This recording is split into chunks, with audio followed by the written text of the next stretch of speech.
What's up, Cloud people? Let's start with a story. So, I'm take y'all back to freshman year of college for me. I remember I had a friend of mine, really great friend of mine.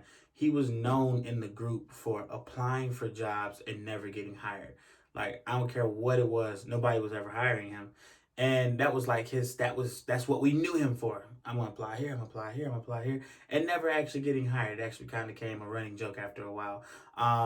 Luckily for him, he's done great, lots of jobs now, but neither here nor there.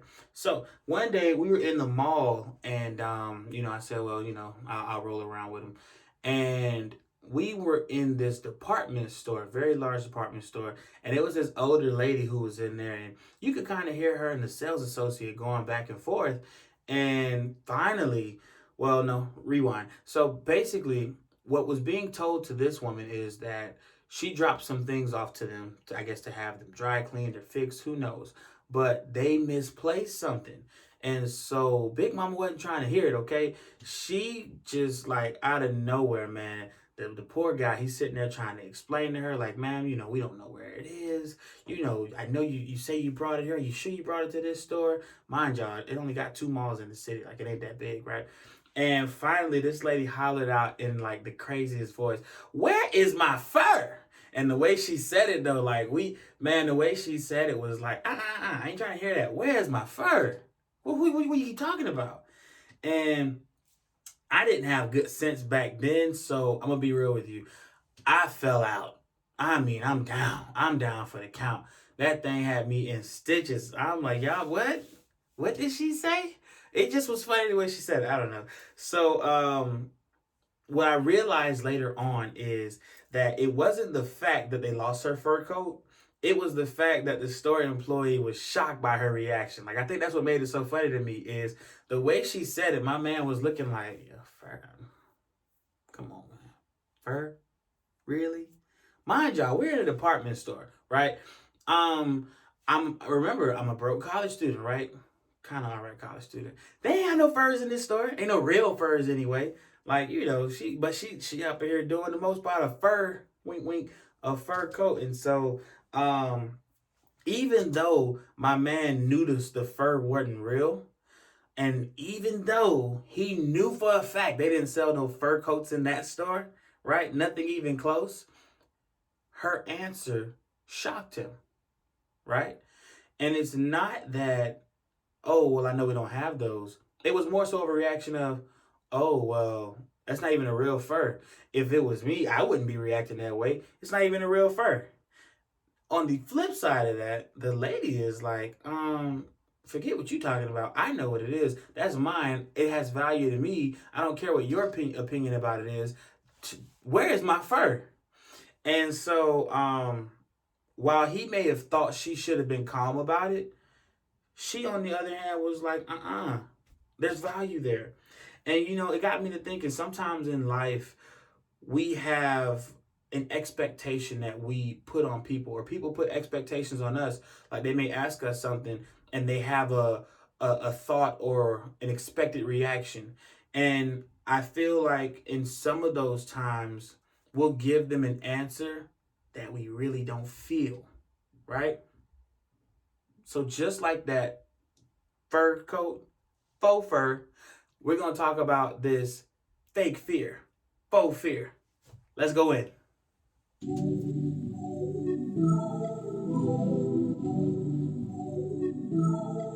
I'm up in the clouds, I ain't coming down. Don't follow the crowd, I follow the cloud. Follow, the cloud. Follow the cloud. Follow the cloud. I'm up in the clouds, I ain't coming down. Don't follow the crowd, I follow the cloud. Follow, the cloud. Follow the cloud.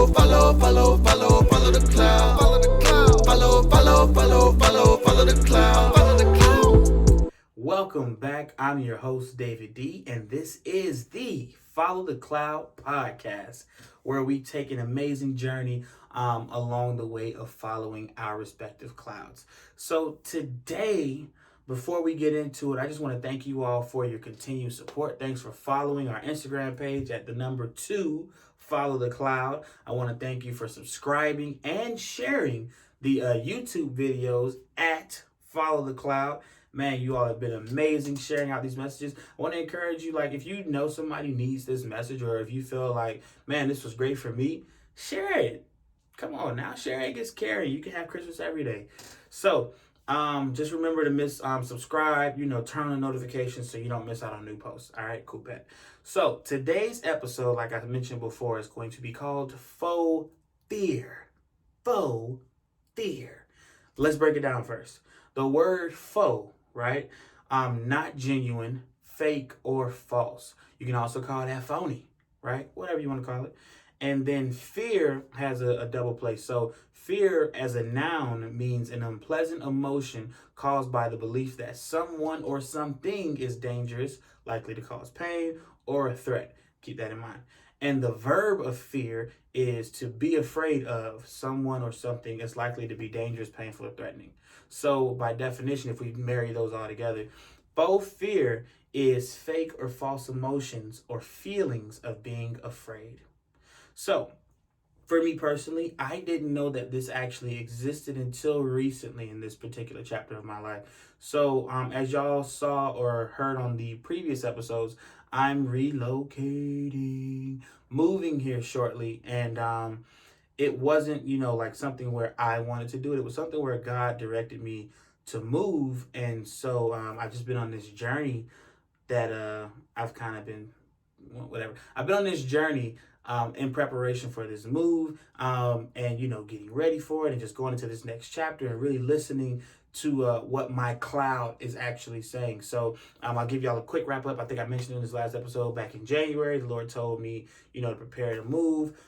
He told me to leave my job, leave my family, leave everything that I knew, get rid of all of my belongings, move 18 and a half hours away, right? Told me all of this, but what he said above it all was, trust me with everything, literally everything. And I do mean everything. I mean, like, even down to, don't even go out there trying to like look for places to live. Just trust me with that too. So at first, this was something I knew God said would eventually happen. Like, he said to do it, so I knew that it was going to happen eventually, right? I know it wasn't happening in that moment, but he spoke it. So, like, the cloud speaks it, the word it's going to work, right? And now, here we are at the time of this recording. I'm literally less than 24 hours, maybe a little more than 24 hours from actually making this move. It's crazy. And like, literally, I mean, if you look at me, I got like sweat stains. I look crazy. It's like, it's really late in the evening, not even the evening. It's early in the morning. It's nighttime somewhere, but it's early right now, right? Everyone is sleeping right now, and I wish I could be too. But I had to get this out.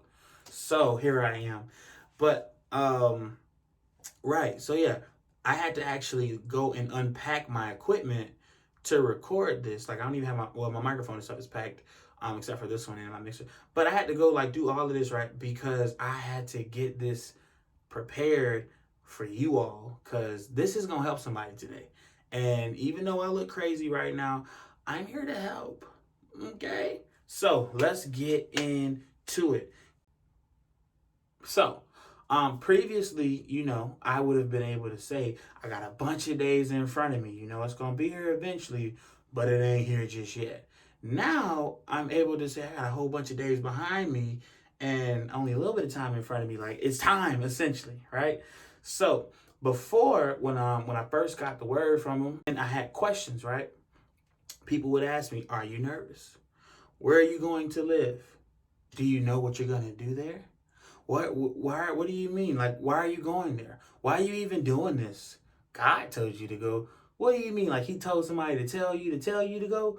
Or you felt it? You felt a sign? And like, I would get all these questions, right? And don't get me wrong, they're all valid questions. And my typical answer for a very long time was, I'm nervous. Ooh, don't even talk about it. I'm so nervous. Oh, I try not to think about it. It's just so overwhelming. I'm so nervous. I used to also, like, in the beginning especially, I would say, like, Man, I don't even want to tell you what he told me, man. Just, it's terrifying. It's absolutely terrifying. And quite honestly, if I can be honest, it wasn't until I realized, it wasn't until recently that I realized that I had not been giving truthful answers. Valid questions and valid answers. I had been telling people that I was nervous, I'm getting anxious, I'm worried, but God's got it. Sounds good, right? When in reality, I wasn't nervous at all. I had no concerns, I had no worries, I really had no fears.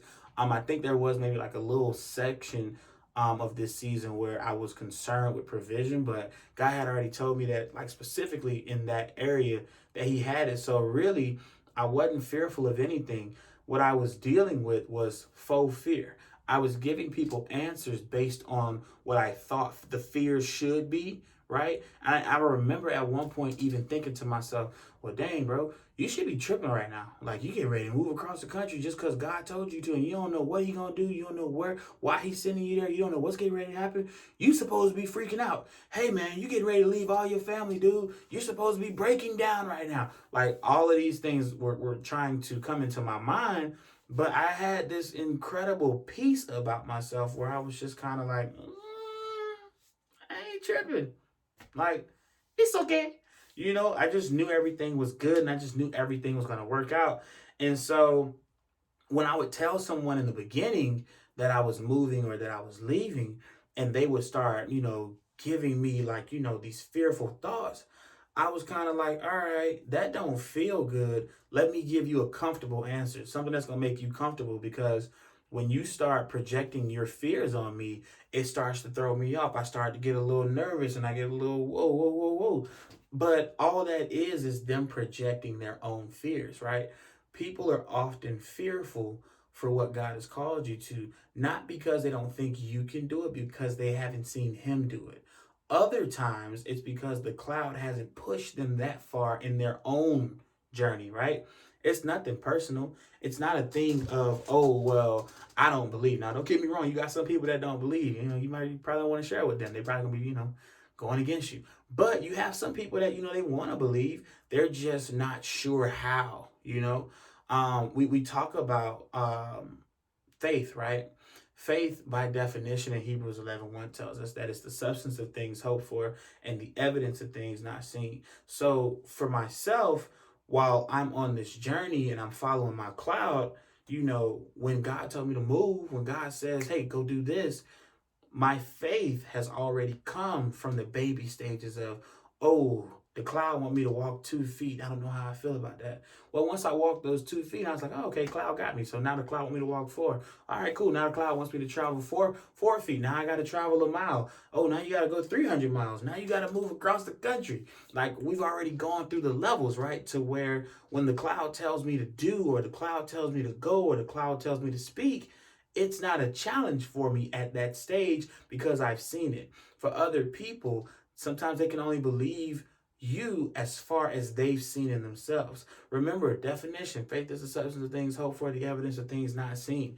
You can't be focused on what you see. You have to be focused on the hope and the evidence. People oftentimes, when they're challenging what your cloud is telling you, or if they're speaking against it, it's nothing malicious. They're just dependent upon evidence, where that as long as you have the hope, the evidence is going to come, right? That's definition right there. This journey, right? The people of Israel, they're having to follow this cloud, and, they had their bouts, whatever, but they're following this cloud, right? And it's not for what they could see in front of them. These people were in slavery for all those years, right? So all they see as they're walking through the wilderness, as they're going on this journey, they just see steps and steps in front of them, great vast land. Okay, where they going? We're going to the promised land, right? But they hadn't actually been there themselves. So there was no actual evidence for them at that point. But they had the hope, right? They had the faith that it was going to manifest itself. They had it. So just put yourself in their shoes, right? You're one of the children of Israel. Moses just came and took y'all out of slavery, and you're making this trip out of Egypt to the promised land, right? The people in front of the line, they're accustomed to seeing things manifest quicker though than the people in the back of the line, right? And so what I mean is, when you're up front, right? Imagine being in a vehicle. When you're in the front seat, you see things quicker than the people in the back seat. The back seat, they don't get that view of what the front seat driver sees until after the front seat sees it. So if I'm driving a car right now and we're going down the road, right? That's gonna be me in a couple of days. But we're going down the road, I'm gonna see everything first before my passengers in the back. And so what'll happen is if I tell my passengers, hey, brace for impact, or hey, pay attention, it's getting ready to be a bumpy road, right? They haven't seen it yet, but depending on where their faith is, they're either going to listen to said driver or they're not. Comes from a different place though. Let me see if I can give you another illustration. Imagine being on a plane, right? I know with COVID, a lot of us aren't on planes anymore, but pre-COVID, imagine being on a plane and the pilot, he tells you, hey, we're going clear for liftoff. Oh, we're going to come over here and the weather's going to be nice when you land and da da da da da da da. Who knows what they be talking about? I just want y'all to be quiet so I can watch my movie again. But pilot's up front. He's got this window in front of him. The world is vast and open in front of him. The passengers, though, all we have is a hole about this big to look out of. We can see some clouds from here to there. If we look down, we see a little bit of land, but we don't see as much as the passenger or as the pilot up front sees. So we have to rely on the fact that the pilot knows what he's doing. We have to rely on the fact that the pilot has traveled these skies before. We have to rely on the fact that the pilot knows what he's doing. He saw it first, right? I can go another way with that. But he saw it first. So our pilot cloud is always going to lead us in the right direction, whether we see it or not. The people who sit up closest to the pilot, who may be able to glance through and see, well, back when they had the doors open, you might be able to see, okay, all right, that's what he sees. Or maybe you see in the front window, right? You're looking on the side of your window. You're going to see that vision or that image before the people in the back of the plane. So it's not as tough as for the people in the front. Like they get it a little bit quicker than the folks in the back. I'm done rambling. Okay, so anyway, imagine being those folks and we're walking by faith, you're following your cloud, and then all of a sudden you start hearing people murmur, oh, I don't know if that's gonna be a good move. Ooh, I don't know if that's gonna work out. That don't sound good. Do you have it all planned out? Oh my gosh, are you sure about this? And again, it's not that they don't believe, it's just the idea itself has surpassed their own level of faith. So you have to have front row faith. Come on. You have to have front row faith. Like, hey, man, I see this before the people in the back. Trust me, y'all, it's going to work out. Like, trust me on this. And what happens is after time and time of that happening in your life, you don't have any doubts, you don't have any worries, you don't have any fears. You just know this thing gonna work out. So back to the story. People are asking me these questions and I'm giving them really phony answers like, oh, I'm nervous, oh, I'm so scared and terrified. I'm giving them these answers to make them feel good when in reality, on the inside, I'm pumped. Like, I'm turned for this, man. What? God, you want me to do what? Man, my cloud has spoken. I'm following. Like, I'm so excited about it. But at that same time, on the inside, I'm battling people's lack of evidence.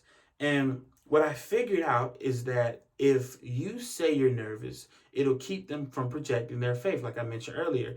And so you have to think about with a projector, right? A projector is only going to give what is being shown on the inside. So we have to have that same energy that we're receiving. If somebody is projecting negativity on you, if someone is projecting nervousness on you, if someone is projecting whatever it may be, you don't have to receive it. You need to project whatever you have inside of you, because who knows what you giving what's inside of you will do to them. It might change their whole program. Like if they're coming at you with fear and worry and you're coming to them with, I'm not worried, I don't doubt, I'm not afraid, I know this is going to work out. Like, man, you have no idea what that would do for them in their own faith. So you think about the book of Numbers, right? There's a part in there where God tells Moses to send spies ahead. So already they've been following the cloud. The cloud has been bringing them, getting them, taking care of them, all that good stuff. And so Moses is given direction to send these spies to the promised land. So he sends these spies to the promised land, and they're over there for quite a while actually. And so when they come back, 10 of the 12 are projecting their fears to the people, right? He sent these spies, one from each tribe, to go out and collect data pretty much. And when they come back, they're supposed to share it with the whole village, like everybody that's there. And 10 of them are projecting their own fears. They're projecting what they saw. Oh man, they had giants over there.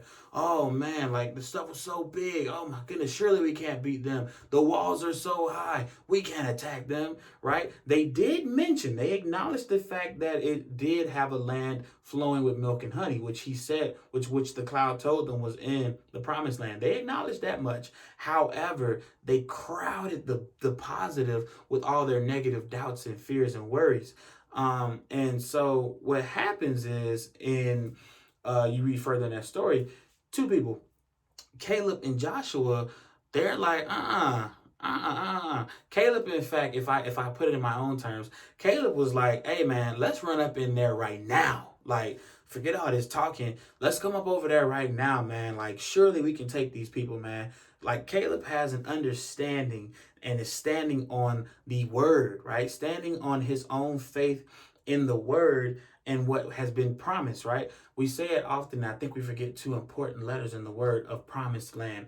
It's not promise like Promise. It's Promised. It's already been promised to you, right? It's not a thing of, hey, you got to go do this and then you got to go do that and then you got to do that and maybe I'll give it to you. No, it was already promised. Like, it's already been given to you. All you have to do is walk in faith and receive it, right? It's so important to understand on this journey that everyone will not share your faith. You cannot share it with everybody. You cannot tell everyone at the same time. Because what will happen is sometimes people will overwhelm you with fear, and that could paralyze you. That can completely make you immobile. That will literally stop your movement from following the cloud, and you can't have that. You've done too much to this point not to continue to follow your cloud. You've done too much writing, right? To start that new book. You've done too many things starting that new blog post. You've done too much research in how to start this business. You've consulted too many people that are already in that profession. You've already done too much to get to this point to be paralyzed with someone else's fears. When he gave you the direction or he gave you the vision or he gave you the idea, he did not instill fear within that mix. You know, 2 Timothy tells us that God did not give us a spirit of fear, but power, love, and a sound mind. Right? So you have to understand when you've been given that direction, when you've been given whatever it is you've been given, it's already accomplished. All you got to do is walk to the finish line. You feel me? So Caleb wasn't necessarily saying like, hey, all that stuff ain't real. Caleb was saying, y'all looking at it from a loser perspective. I've already been told that I won. I've already been told that that land was promised to me. So obviously what y'all talking about doesn't matter. So Caleb in that sense was ready to roll and get what the cloud had already prepared him to receive. You need to get you some Calebs in your pocket, okay? You need you a few Calebs in the group chat that whenever something come through, they can hit you with, oh nah, bro, we with that. Oh, you wanna invest? Oh, okay, let's do it. Yeah, I was thinking about that too. Or, oh, you wanna start a new business? Okay, bro, what can I do to help? Hey man, I know a guy. Let me talk to this person. Let me talk to that person. Don't talk to people who are going to be like the 10 out of that 12 that went back projecting fear. Go find you them two people because you have no idea what those two people can do. Those two people are the type of people that'll walk in a room and they'll put your name in a room that you haven't even entered into yet. Right? But you go on this instead and say, oh, I'm going to share it with this group of people. And they're the 10 who don't put your name in rooms. They put your name in gossip because they're like, oh, you know that's not going to work. You heard those so-and-so talking about they going to start that new business. Oh, man, stop. That ain't going to work. Like, why you playing? Stop it. Right? Be careful who you give access to in what you've been given. Right? Because now you're dealing with faux fear. Right? Fear that's not even, one, wasn't given to you, but then two, fear that's not even real. And now you're starting to question your own self like, dang, should I be nervous? Should I be afraid? What am I thinking? Maybe this is too much. Maybe I've bitten off more than I can chew. You know what I love the most about the story I shared with you earlier, about this lady and how they treated her with her faux fur? She did not care if in your eyes or in my eyes it was a fake fur. And I'm not saying I ain't saying she wasn't tripping, but what she was saying is, this is real to me. And because it's real to me, and because I have faith in its quality and its realness, I'm going to treat it as such. You have to give people authenticity and be okay with their reaction. Okay, hey, no, I'm not nervous. I'm actually extremely excited. No, I don't know where I'm going to live. No, I don't know how it's going to work out. I don't know what I'm going to do for this. I don't even know what kind of grocery stores they have up there. But I just know it's going to work out. No, I don't even know how I'm getting there. I'm just going to kind of type it in on Waze and we're going to show up. Like all of that, right? You have to give people the authentic piece of how you feel on the inside. Don't appease them by dimming the boldness that is within you, right? Your faith will make room not just for your faith to grow, but for their faith to grow. If you literally declare out of your mouth, oh man, I'm so excited. The cloud is getting ready to do something incredible. And I don't even know what it's going to be. I just know that because he told me to go, it's going to be crazy. You start talking that crazy talk enough, eventually, when it starts to happen and they start to see, oh, he did say this was going to happen. Oh man, he did say A, B, and C, D was going to happen. Now, right? Evidence people, now they're starting to, okay, maybe I don't have to just rely on the evidence of what I see. Maybe I can start working more towards what faith is, the substance of things hoped for and the evidence of things not seen, right? By you being bold in what you've been called to do, by you being bold in what you're declaring out of your mouth, like, no, I'm not fearful at all. I'm actually really excited. That's only planting a seed that will later allow those people and their own faith in their own lives to grow. So really be intentional with how you speak about your excitement and how you speak about what you've been called to do, and be intentional in who you share it with. Everybody ain't supposed to have it at one time. Sometimes you have to hit some people with it at this time. Some people you have to wait a little bit later until it gets closer, you know what I mean? Because what happens is, at the end of the day, we should all be fearless, but some people are just working step by step to fear less.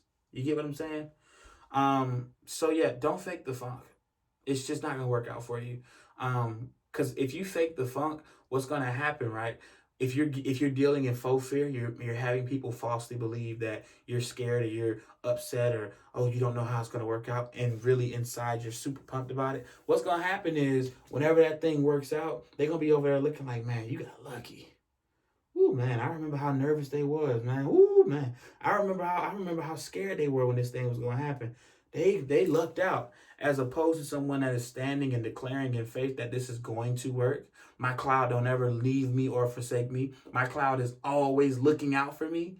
Man, listen, people, I'm up here at an obscene time right now in the morning, like talking to this camera. You'll probably see it when the sun is out, but it's not because of my doubts or my fears. It's because of sheer excitement, knowing that if the cloud led me from Egypt to halfway there, I got nothing to worry about. It already brought me out of slavery and bondage, man. I'm good. This is easy. This is light work, in fact.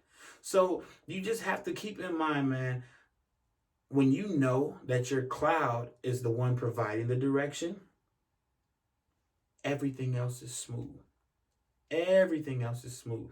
When they come to you and they're already trying to give you they're trying to give you real fear, and you're trying to prepare yourself to give them back faux fear, stop yourself. That's the wrong answer. You have to know, just like how I know in this very moment, right? Again, I told you, in less than like 24, 30 something hours, I'm on the road. I'm going to literally follow my cloud, right? And it's because, and I want y'all to think this for yourself too, right? I knew my cloud would provide direction because that's all it's ever done. I knew also, though, that my cloud was going to supply all, ALL, of my needs, because That's all it's ever done. And I knew above all that my cloud would remain true to what it said because that's all it's ever done. Stay focused on what your cloud has already done because it's going to continue to do the same thing. Get yourself out of the way with faux fear. Faux fear is not going to get you anywhere far in this journey. It's not. It's just going to cloud your judgment and it's going to crowd your thoughts. Mm-mm. There are some of you listening or watching this, and your cloud has told you to do something, or maybe it's shown you something great that you can't even imagine yourself doing. Like, and that part right there is the substance of things hoped for. You don't see it right now, but you got some hope. You've seen a little piece of it in a dream, or you've got an idea, or you've gotten a vision, and that's your things hoped for, right? And then you have things that seem larger than you can really even fully wrap your head around. And that part right there is the evidence of things not seen, right? So marry those two together, right? You have, again, your substance of things hoped for and your evidence of things not seen. Sometimes you may deal in faux fear, and you just need to, in those moments, tell your flesh, I don't want to be comfortable. Because really, that's what you're doing. You're trying to make your flesh comfortable. Tell your flesh, I don't want to be comfortable. I'm not going to learn in my comfort. I kill that. Nope. Die to my flesh every day. Your flesh is honestly conditioned to be fearful because your flesh is always thriving off of, ooh, I know this, I know that. I can control this, I can control that. And that's not what this journey is about. You know, the people that are following their clouds for real, they're not focused on what they can see. They're more so excited about what they can't see because they know that something is always happening, something is always working. Remember, Romans 8:28 tells us that all things are going to work together for our good. So you have to remember that, man. Starve the doubts of your fear. Like, starve your fear until it dies. Literally. Stop feeding your fear today, and it won't even kill you any further, right? You have to just remember, like I said before, man, 2 Timothy, he didn't give us a spirit of fear, but of power, love, and a sound mind. We don't even realize it sometimes, but we begin preparing a place for fear to dwell as soon as we even get it. Before we even start the journey, we start making a little hole in the side or a little way for fear to come in and, hey, just sit over there in the corner, you know, you'll come up eventually. And so what happens when we pump out fear, we end up robbing God of his glory. We rob the cloud of all the glory that it's meant to have and possess. He wants us to trust him with all of our hearts and lean not into our own understanding. He will use your story to grow the faith of another. But if you're walking around in faux fear, they can never be challenged to grow. Be the fearless follower that you're called to be on this journey. Say it again to yourselves. Be the fearless follower that I'm called to be on this journey. What is this crazy man doing, pointing to himself, trying to talk to you? Be the fearless follower that you are called to be on this journey. Even when fear seems wrong, know that if you're following your cloud, it's always the way to go. Starve your fear, follow your cloud. So I just want to thank you all for tuning in. Listen, thanks for watching this episode. Make sure you comment. Talk to me in the comments. Talk to me in the inbox, chat, all that good stuff, man. Prayer requests, I keep asking for them. Listen, send them in, DM. You know, like I really want to help anybody who is on a journey right now. Anybody who's following their cloud, anybody who is trying to figure out, like, man, how do I do this, you know, and get rid of my faux fear, right? Maybe there's a moment in here where you're saying, like, man, I've been dealing with faux fear my own. My gosh, I've been dealing with that too, right? I want to help you get past this. Like, I ain't got it perfect, but I'm walking it myself. And so if I can be of any assistance, please let me know. Make sure you go back and watch some previous episodes. We're on YouTube. Share those things, you know, as you feel inclined to do. Make sure you listen to Follow the Cloud on Spotify, Apple Music, Google Podcasts, wherever podcasts are found, wherever you like to go, on Anchor as well. Just make sure you follow the cloud, man. Again, that's on Instagram at 2 follow the cloud, on YouTube follow the cloud, and everywhere else. We'll see y'all next time.